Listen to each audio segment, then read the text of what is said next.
Hi guys, welcome to my channel. My name is Gathoni Brown. If you're new here, please subscribe for more videos and tutorials.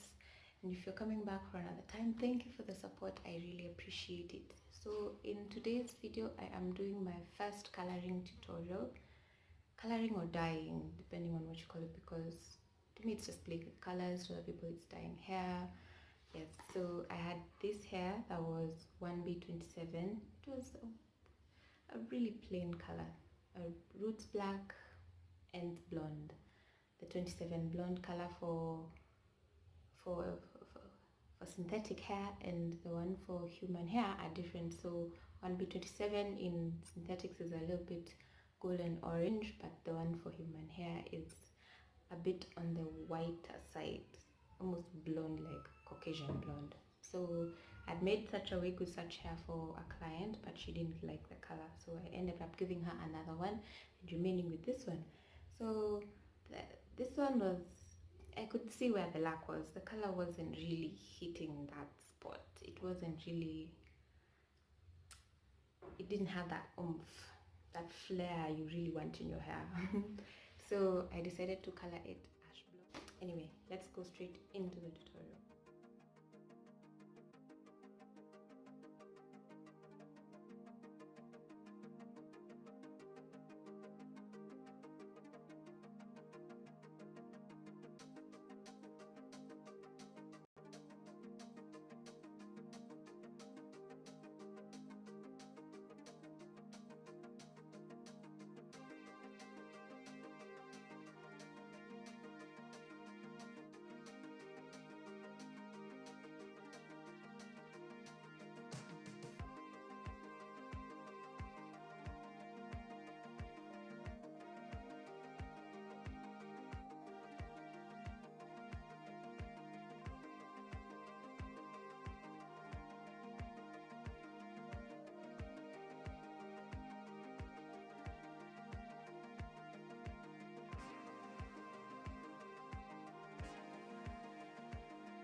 I will be using the 7.1 ash blonde and the number 7 blonde. 7 blonde is to help tone down the ashiness a bit with a bit of the brown color that it has. Protect your hands with the gloves that come in the box ties. You don't want to have color all over your nails. Those are really hard to take off. Like, you scrub for days taking that color off.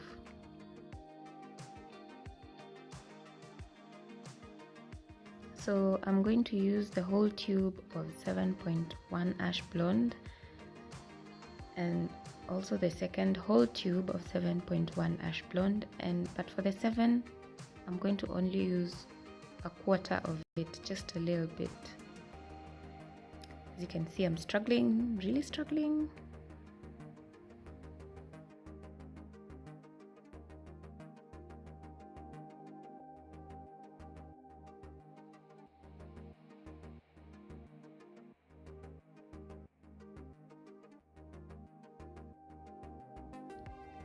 I will be using the 2 full bottles of cream developer that came in the Garnier box. Usually they are 20 volume developer. When you hear the word 20 volume developer, you wonder, what are these people talking about? 20 volume developer basically means that it has 6% of hydrogen peroxide in it. There is 20 volume, there's 40 volume, like the one I have in my hand right now that I'm adding a bit of. And there's also 60 volume developer. 40 volume is around 12% of hydrogen peroxide, which means it's a bit stronger and it will help process the color. I like to make my color mix a bit runny so that it can go through the whole hair, especially this, because this wig was really dense.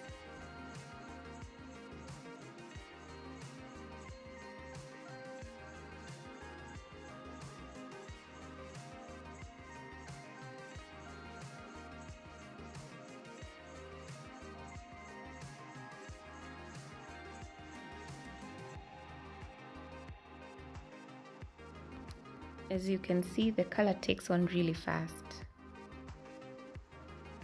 So it's best to work as fast as possible if you can, so that you don't have one side cooking faster than the other.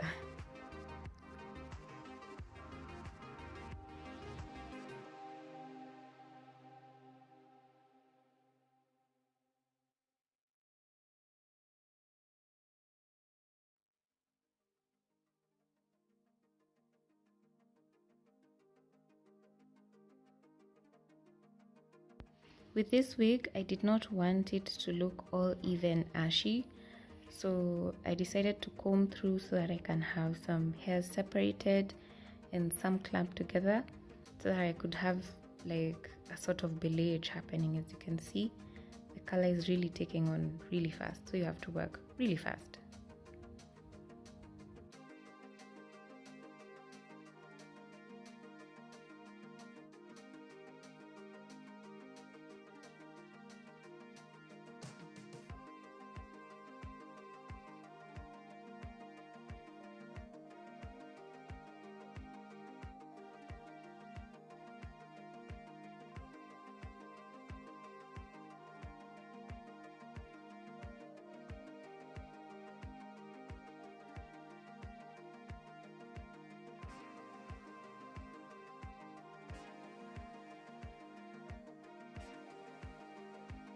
This is where I took the comb and started combing out the hair so that I can have it clumped together, and some places I can have it still slightly blonde, and some other places ashy, and some places really ashy.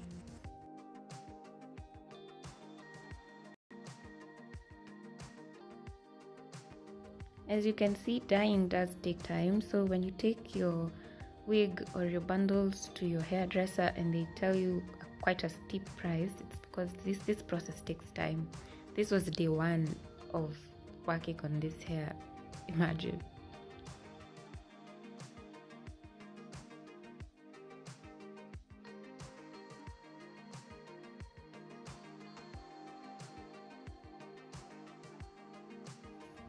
At this point, I started running out of the color in my container, so I took my 40 volume developer and added, it was like half a bottle, I added it to the mix so that I can get a little stronger punch from the remaining dye without having to add more color. It's very risky to add color at this point. And this is how it looks like once it's all done. The side that looks a bit frothy is the one that I added some extra cream developer. So those two are the ones with some extra cream developer to help the color along, and the other two just have the normal percentage that we added.